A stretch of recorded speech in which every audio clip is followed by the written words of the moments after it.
নমস্কাৰ এইটো শাওন মাহ নহয় জানো আৰু শাওন মাহটো চাগে বহুতেই পালে নহয় জানো সো কোনে কোনে শাওন মাহটো পালে কমেন্ট বক্সত মোক জনাবচোন আৰু নৰমালি আমি যেহেতু শাওন মাহত নিৰামিষেই খাওঁ সেই কাৰণে ভাবিলো ঘৰৰ মানুহখিনি এসাজ ভালদৰে নিৰামিষ ভাত খুৱাও আৰু সো আহকচোন একেলগে আমি নিৰামিষ ভাত সাজ বনাও আৰু কি বনাইছো সেইটো চাবৰ কাৰণে প্লিজ গোটেই ভিডিওটো শেষলৈকে চাব সো ফাৰ্স্ট মই কি কৰিলো স্কোৱাশ এটা আছিলে স্কোৱাশখিনি কুটি থলো সেইখিনি এবাৰ ভাজিবৰ কাৰণে বহাই দিলো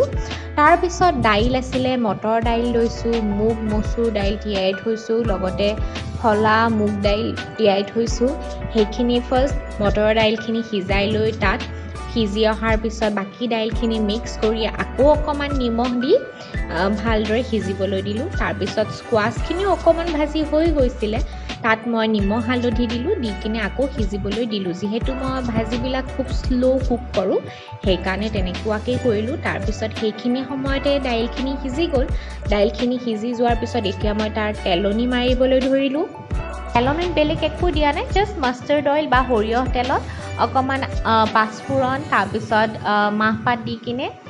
সেইখিনি ঢালি দিলো দাইলখিনি তাৰ পিছত তাত আদা ৰুকি দি দিলো আৰু ধনিয়া পাত দি সেইখিনি দাইলখিনি নমাই থলো তাৰ পিছত মায়ে এটা কলফুল কাটি থৈ দিছিলে সেইখিনি মিহিকে কুটি থৈছিলে সো সেইখিনি তেলত অকমান ভালদৰে ভাজি লৈ এতিয়া মই দাইলৰ সৈতে কলফুলখিনি এটা সবজি বনাম বুলি ভাবিছো গটিকে ভাজি লোৱা কলফুলখিনি প্ৰেছাৰ কুকাৰত অকমান মুগ দাইলৰ সৈতে দি তাত নিমখ হালধি দি কিনে অকমান লৰাই কিনে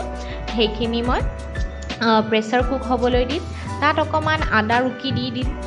গটিকে যেহেতু তাত মানে বেলেগ একো দিব নোৱাৰো নহৰু পিয়াজ একোৱে ব্যৱহাৰ কৰা নাই একোৱে মই আজি ব্যৱহাৰ কৰা নাই কোনো এটা ডিছতে সো তেনেকৈ বনাবলৈ লৈছো এতিয়া প্ৰেছাৰ কুক হ'বলৈ দিলো কলফুলখিনি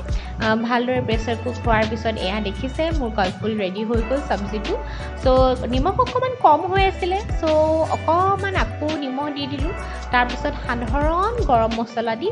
এক উতল খাবলৈ দি কলফুলখিনিও মই নমাই থৈ দিম এনেকৈ কলফুল খাবলৈ খুবেই টেষ্টি লাগে আৰু খুব হেলদিও হয় ট্ৰাই কৰি চাবচোন কেতিয়াবা তাৰ পিছত ভাবিলো খাৰ এটা বনাম সো খাৰটো বনাম বুলি ভাবিছো কঁঠালৰ গুটি আৰু তিয়হেৰে সো ফাৰ্স্ট কঁঠালৰ গুটিখিনি মই ভালদৰে খুন্দি ললো খুন্দি লোৱাৰ পিছত খুন্দি ল'ম এই কাৰণে যাতে ভাজোতে ভালদৰে সিজি যায় আৰু সো খুন্দি লোৱাৰ পিছত সেইখিনি অকমান তেলত মাহপাত অকমান পাঁচফোৰণ দি কঁঠালৰ গুটিখিনি ভাজি ললো তাৰ পিছত ভাজি লোৱাৰ পিছত এতিয়া মই তিয়হ অকমান ৰুকি থৈ দিছো কাহতে সো তিয়হখিনি মই ঢালি দিম সো তিয়হখিনি ঢালি দিয়াৰ পিছত খাৰ দিম খাৰটোতো চাগে প্ৰত্যেকজন অসমীয়াই জানে আৰু কোনোবা জনী খাৰ নজনা মানুহ আছে ইয়াতে প্লিজ কমেন্ট বক্সত জনাব মই খাৰ কি বস্তু হয় আৰু খাৰ কেনেদৰে বনায় মই নিশ্চয়কৈ জনাম সো খাৰখিনি উতল অহাৰ পিছতো তাতো মই অকমান আদা দি দিলো তেনেকৈ খাৰখিনি হৈ গ'ল নমাই থৈ দিলো এতিয়া এটা চাটনি বনাম তাত জিকাৰ বাকলি মই অকমান ৰাখি থৈছিলো সেইখিনি ভালদৰে অকমান ভাজি লৈ তাত পানী দি সিজিবলৈ দিলো তাৰ পিছত তাত আদা বাদাম দি কিনে সেইখিনি পেষ্ট কৰি চাটনিটো বনালো তাৰ পিছত বনাম ঝুৰিয়া আলু ভাজিটোতো মই বিভিন্ন ভিডিঅ'ত দিছো অলৰেডি আপোনালোকে দেখিছে ভালদৰে ৰুকি লোৱা আলুখিনি একেবাৰে যেতিয়ালৈকে চাহ পানী নাহে তেতিয়ালৈকে মই সেইখিনি ধুই থাকোঁ তাৰ পিছত পানীখিনি চেপি তেলত ডিপ ফ্ৰাই কৰোঁ আজিৰ ঝুৰিয়া আলু ভাজিখিনিত এটা স্পেচিয়েল কৰিম তাত মই নৰসিংহৰ পাত আৰু বাদাম মিক্স দিম সেনেকৈ খাবলৈ আৰু টেষ্টি হয় সো নৰসিংহৰ পাতখিনি ভাজি ল'লোঁ তাৰপিছত তাত বাদামখিনিও মই সেই একেখিনি তেলতে ভাজি ল'লোঁ তাৰপিছত সাধাৰণ নিমখ ছটিয়াই দি মই এতিয়া ঝুৰিয়া আলু ভাজিখিনি মিক্স কৰি থৈ দিম তাৰপিছত ভাতত ৰঙালাও দি থৈ দিছিলোঁ সেইখিনি পিটিকা কৰি